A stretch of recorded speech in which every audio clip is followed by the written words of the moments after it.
Hey, what's up, team? Coach Taj here from ETFF Scripps here in San Diego, California. And I'm here because today is day 19 of our 31-day INCHWORM challenge. That's right, y'all. Now, this is something that you can do in a pinch. I'm talking you're going to make progress every inch because today we're doing an upper body set of inchworms. That's right, we're going to be doing inchworms, just walking our hands out and then walking our hands back. Now, all you need is the space of a mat. Now, with this space, you're going to start with your feet directly under your hips, really tightening in the core. As you always know, I like to tuck the pelvis. So tuck the pelvis, drive the belly, and make sure your core is activated. Now, from here, you're going to start with your feet directly under your hips. You're going to slowly lower yourself down. Now, if you have the flexibility, you can just hinge at the hips and bring your hands to the floor. If you do not, you can bend your knees and just slide down until you're able to touch the floor. You may even need to take a wider stance so you can then squat down and bring your hands to the floor. Now, once your hands are on the floor, you're then just going to walk your hands out slowly until your hands get directly under your shoulders and you shift your hips down into a high plank. Now from here, we're just going to walk our hands right back and then slowly come up one vertebrae at a time. That is one rep. Now, here's a couple key pointers. Make sure that when you slide down, you don't plop your whole body onto the surface. You want to lower your body down with purpose. Why? Because you deserve this. So you just come down nice and slow. Now from here, it is small steps, pretty much the length of a palm, and then you're just going to rest your body nice and tight in the midsection and just pause when you get to high plank. Now you want to make sure, once again, that your wrist is directly under your shoulder. You want to make sure your joints are stacked. You don't want to walk your body out too far because that puts that shoulder at risk. And if you have your hand too close to your feet, that puts your wrist at risk. So let's protect those joints around that elbow and we'll get rid of that fat that's stuck like Velcro. You know what I'm saying? So once again, from this high plank, you just walk your hands back. Once again, if you need, you can always bend the knees and then slowly come up or keep your legs as straight as you are capable of. Now, if this inchworm is difficult for you, I have a few options and variations that work for all fitness levels. So with your feet under your hips, you're going to just slowly lower yourself down. You can walk down, drop to your knees, and then just walk out from a kneeling plank.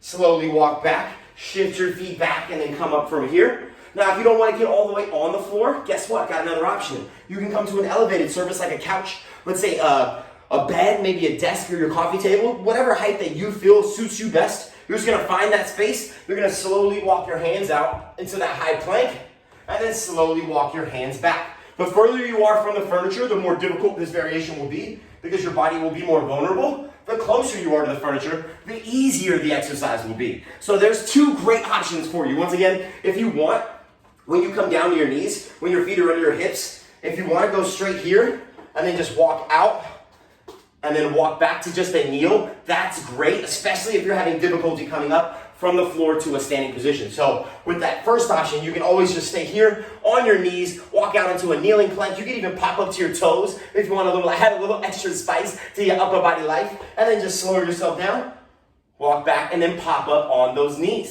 Boom! Once again, you can also do a kneeling. This is another great option. I know a lot of times too much is too much, but guess what? I want to make sure you have all the information possible. You can always be right next to the couch from a kneeling position.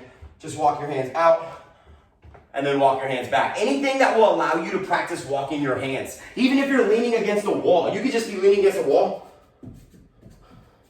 and walk your hands up and down. It's all about teaching your body how to create the stability as you are adding in the mobility, which increases your agility and overall abilities. You know what I'm saying? Now, if you're looking for a challenge like Tosh, I already know that I have great flexibility. I can hinge down.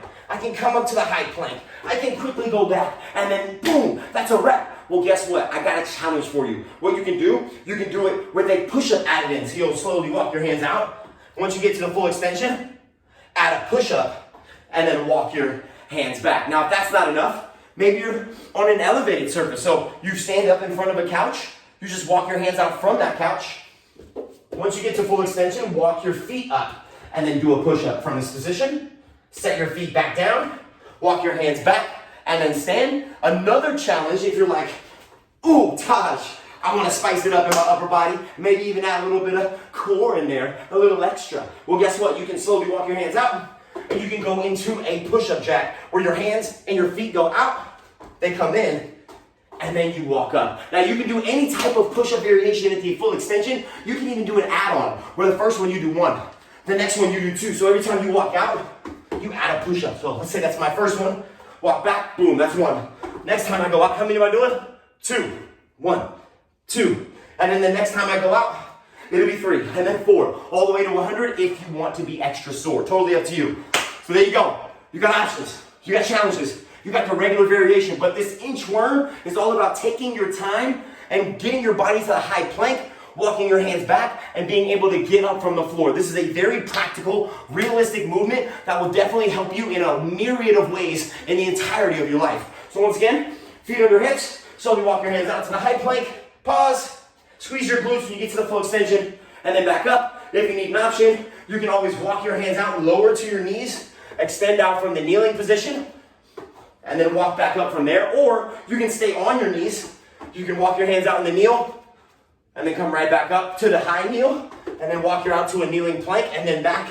Or you can add that elevated surface where you're up on your feet, and you walk your hands out to a high plank on an elevated surface. Or you can do that from a kneeling position as well, where you just walk your hands out, or even on the wall where you're working on just walking your hands out. Once again, the challenge, you could do it, let's say we add a push-up anywhere. So you just slowly lower yourself down, boom, push-up, back.